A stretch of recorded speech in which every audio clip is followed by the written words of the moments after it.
This week, we invited two of Lester Pearson's new Senate appointments to tell you about their future plans and why they took the $15,000 a year jobs. Keith Davey, former national organizer of the Liberal Party, agreed to be interviewed. And so did Hazen Argue, the former leader of the Liberal Party in Saskatchewan. At the last moment, the pressure of other engagements kept both senators from coming. But being resourceful, we refused to let the absence of the guests prevent us bringing you the interview. Now, gentlemen, you used to be advocates of Senate reform.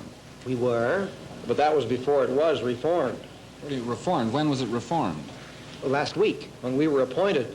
But,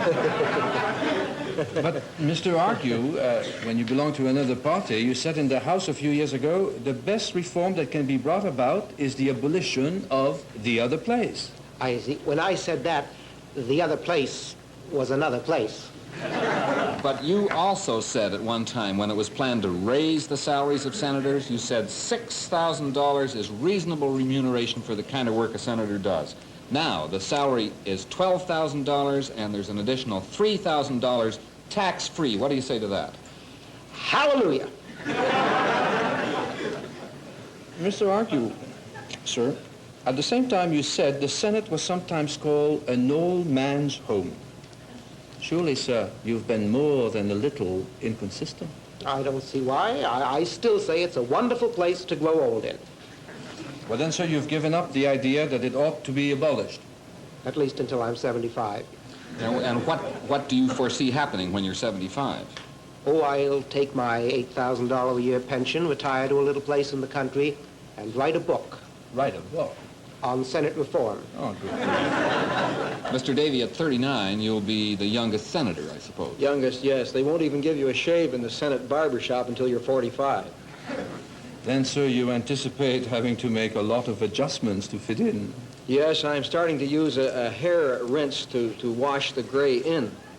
And well, I'm planning to have a warm, dry air wash over me in my office in the same way they treat prunes. And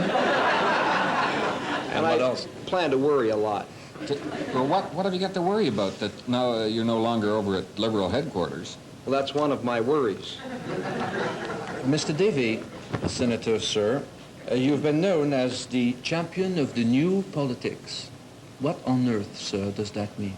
Well, it means clean politics, democracy in the party organization, no use of the Senate to reward party workers or old cabinet ministers or defeated candidates. How does that apply in your own case? Well, my appointment to the Senate was not as a liberal. It's a mark of recognition of the younger men of the country, in the same way the Beatles got the MBE.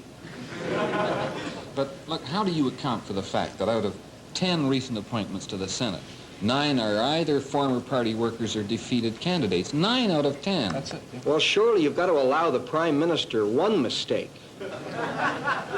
Mr. Davey, do you really feel that the appointment of defeated candidates to the Senate is consistent with your belief in the new politics? Oh, absolutely. Certainly. If you're going to get new candidates, You've got to have some place to put the old ones.